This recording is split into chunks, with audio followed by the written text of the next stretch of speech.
مجھے تھوڑی سی حیرانی اس بات پہ ہے کہ آپ کی حکومت کے امپورٹنٹ لوگوں کی طرف سے فیض حمید صاحب کی گرفتاری کو معجزہ قرار دیا جا رہا ہے. میں ڈپٹی پرائم منسٹر صاحب کی بات کر رہی ہوں, اسحاق ڈار صاحب کی. آپ بھی اس کو معجزہ سمجھتے ہیں؟ معجزہ گرفتار ہونا یہاں تک تو ٹھیک ہے. اس کی وجہ یہ ہے انیکا کہ بدقسمتی سے پاکستان کے اندر سیاسی مداخلت اداروں کی جانب سے یا اداروں میں بیٹھے لوگوں کی جانب سے ہوتی آئی ہے, سنتے آئے ہیں, دیکھتے آئے ہیں. مگر یہ پہلی دفعہ ہوا ہے کہ کوئی بندہ اتنا اپنی کریز سے باہر نکل کے کھیلے اور اتنا دھڑلے سے ہر کام جو ہے غیر آئینی کرے اور اس کو پوچھنے والا بھی کوئی نہ ہو. ہوتا یہ رہا ہے کہ ریٹائرمنٹ کے بعد ہی لوگ سنبھل جاتے ہیں, اپنے اپنے کام کو لگ جاتے ہیں.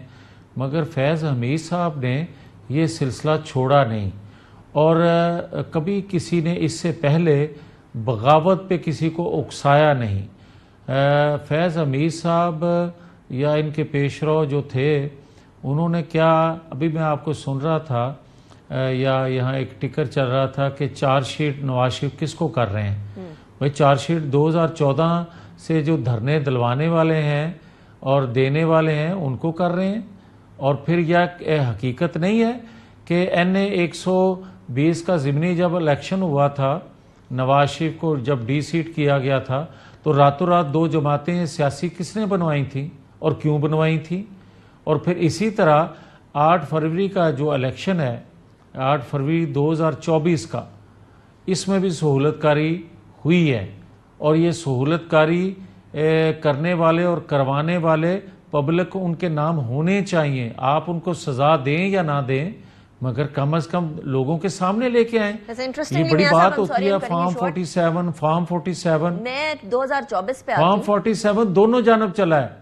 ٹھیک, آپ کہہ رہے ہیں دونوں جانب چلا ہے, یعنی آپ کی طرف بھی ادھر بھی. لیکن دیٹ از انٹرسٹنگ. میں اس انتخابات کی طرف آتی ہوں. ایک اور بات انہوں نے اسحاق ڈار صاحب نے کہی ہے. پہلے میں اسحاق ڈار صاحب کی بات کی طرف, اس کے بعد میں میاں صاحب کی طرف بھی آنا ہے. یہ ڈار صاحب کہہ رہے ہیں کہ میرے ساتھ جو زیادتی ہوئی تھی اس کی معافی مانگی اس کے بعد فیض صاحب نے لیٹر آن. کیا زیادتی ہوئی تھی اسحاق ڈار صاحب کے ساتھ؟ آپ کو کچھ علم ہے اس بات کا؟ نہیں انیکا, میرے علم میں تو نہیں ہے. وہ بہتر بتا سکتے ہیں, جو بات کر رہے ہیں وہی جواب دیں تو بہتر ہوگا. لیکن آپ بڑے ویل انفارمڈ ہیں میاں صاحب. وی نو کہ آپ کو وہ چیزیں پتہ ہوتی ہیں اکثر جو بہت سارے لوگوں کو نہیں پتہ ہوتی ہیں. سو اگر ڈپٹی پرائم منسٹر ایسی کوئی بات کر رہے ہیں تو اس کا ایک سرٹن بیک گراؤنڈ ہوگا جس سے یقیناً آپ واقف ضرور ہوں گے. نہیں نکا, میں سمجھتا ہوں کہ اس وقت پھر بولنا چاہیے. چلیے اچھا, یہ جو زیادتی ہوئی ہے آپ فرما رہے ہیں, اس کے اندر اسپیشلی کنسیڈرنگ کہ PMLN اور آج ایک بار پھر میاں صاحب آئے ہیں میدان میں, بڑے عرصے بعد چپ کا روزہ توڑا ہے. آپ ہر بار میرے پروگرام میں آ کے یہی ڈیمانڈ کرتے رہے کہ میاں نواز شریف صاحب کو آنا چاہیے میدان میں. آج وہ میدان میں آ گئے ہیں. میاں صاحب کیا چینج ہونے والا ہے, کیا تبدیل ہونے والا ہے, اور ابھی بھی مجھے کیوں نکالا والی بات کیوں ہو رہی ہے؟ نہیں نیکا, میں سمجھتا ہوں کہ ابھی جو میں کہتا ہوں بار بار کہ ان کو آنا چاہیے, بولنا چاہیے, یہ ابھی وہ سٹیج یا وہ منظر ابھی مجھے نظر نہیں آیا. میں سمجھتا ہوں اس کی وجہ یہ ہے کہ ایک ادارے نے اپنے اندر خود احتسابی شروع کی ہے نا. اور کاش جب میں یہ بات کرتا تھا 18 ماہ کی حکومت میں کہ سہولت کاری ہو رہی ہے, تو آپ جیسے لوگ جو تھے آپ پوچھتے تھے, سوال کرتے تھے کہ آپ کیبنٹ کا حصہ ہیں, آپ کی حکومت ہے, سہولت کاری کہاں سے ہو رہی ہے بتائیں. پھر 9-10 مئی کے بعد آپ نے دیکھا خود احتسابی ہوئی. پھر آپ نے دیکھا کہ ایک ہفتے سے جو گرفتاریاں شروع ہیں, کاش یہ بہت پہلے ہو جاتی.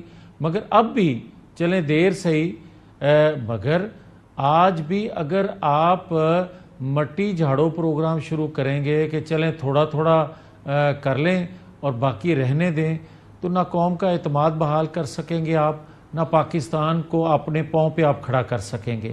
آپ کو چاہیے یہ ہوگا کہ بھائی بھلے سیاسی لوگ اس میں شامل ہیں بھلے اداروں میں بیٹھے لوگ اس میں شامل ہیں، بھلے ریٹائر ہیں یا حاضر سروس ہیں، جن جن لوگوں نے 2022 کو جی ایچ کیو کے سامنے منصوبہ بندی کی تھی کہ ریلی آئے، جن جن لوگوں نے منصوبہ بندی کی تھی کہ ایک اپوائنٹمنٹ رکے اور کوئی اور آئے، جن جن لوگوں نے 9-10 مئی کی منصوبہ بندی کی تھی اور جو جو لوگ انوالو تھے، آج آپ کہہ رہے ہیں نا، یا میں کہہ رہا ہوں کہ فیض حمید صاحب جو ہیں ان کے جرائم کی بہت لمبی فہرست ہے، مگر جرائم کی بہت لمبی فہرست ہے نکا، تو اس کا بینیفیشری کون ہے؟ بینیفیشری تو عمران خان ہے، ان کو تو ابھی تک کچھ نہیں ملا۔ وہ ابھی تھوڑی دیر پہلے شاید خاقان عباسی صاحب میاں صاحب کہہ رہے تھے کہ پروسیکیوشن آپ نے کرنی ہے، پروسیکیوشن کے بغیر پرسیکیوشن ہو جاتی ہے، اگر آپ کسی کو جیل میں رکھیں تو پروسیکیوشن حکومت کیوں نہیں کر پا رہی؟ وہاں یو کے اندر رائٹس ہوئے ہیں، دنوں کے اندر انہوں نے ڈیسیجنز دینا شروع کر دیے، ادھر جو ہے ہم سال سے یہ انتظار کر رہے ہیں 9 مئی ہوا، اس کے بعد آر یا پار کسی سائیڈ پہ لگائیں۔ مجھے بتائیں کہ یورپ کی آپ بات کر رہی ہیں تو وہاں انصاف فراہم کرنے والے ادارے نے کس طرح بہیو کیا اور دوسرے پکڑ دکڑ کرنے والوں نے، انویسٹیگیٹ کرنے والوں نے کتنا ٹائم لیا؟ کہیں آپ کو نظر آئی سیاسی انوالومنٹ؟ نہیں آئی۔ اور یہاں سیاسی انوالومنٹ یا پک اینڈ چوز ملزموں میں بھی ہوتا رہا ہے۔ آپ دیکھیں کہ 9-10 مئی کو جو لوگوں نے واردات ڈالی، بہت سے لوگوں کا میں نام لے سکتا ہوں جن کو پیسے لے کے چھوڑا گیا انویسٹیگیشن سٹیج پہ، بہت سے لوگ جو ہیں کوئی بیل آؤٹ ہو گیا آگے جا کے۔ اور آج بھی میں یہ کہہ رہا ہوں کہ اگر یہ بنگلہ دیش ماڈل کا پرتشدد احتجاج کی منصوبہ بندی نہ کرتے یہ لوگ، یا سہولت کاری اس طرح نہ دیتے، تو شاید یہ آج بھی گرفتار نہ ہوتے۔ بات یہ ہے کہ آپ پاکستان کی اینٹ سے اینٹ بجا گئے۔ آپ نے 2 دفعہ ملک دشمنی کس کو کہتے ہیں؟ ملک دشمنی اس کو کہتے ہیں کہ کسی کو حکومت بنا دو، کسی کو ہٹا دو؟ نہیں، ملک دشمنی آپ اس کو کہتے ہیں جب آپ دہشت گردوں والا سلوک اپنی ریاست کے ساتھ کرتے ہیں، اور یہ 2 دفعہ ہوا ہے۔ بغاوت کس کو کہتے ہیں آپ؟ بغاوت کرنے والے کے لیے یا بغاوت پہ اکسانے کے لیے آپ کا قانون ہے نا۔ بغاوت بار بار ہوئی ہے، کیوں نہیں پکڑا گیا؟ کیوں لاڈلے تھے یہ؟ اور کیا عالمی دباؤ تھا؟ اس چیز کا دباؤ تھا کہ یہ ٹھیک کہا خاقان عباسی صاحب نے جو آپ کوٹ کر رہی ہیں کہ 1 سال 1.25 سال ہو گیا ہے، مگر ان ملزموں کا ابھی تک کوئی نتیجہ تو نکلا نہیں۔ بے بات درست ہے۔ کس نے یہ نتیجہ نکالنا تھا؟ حکومت نے نکالنا تھا؟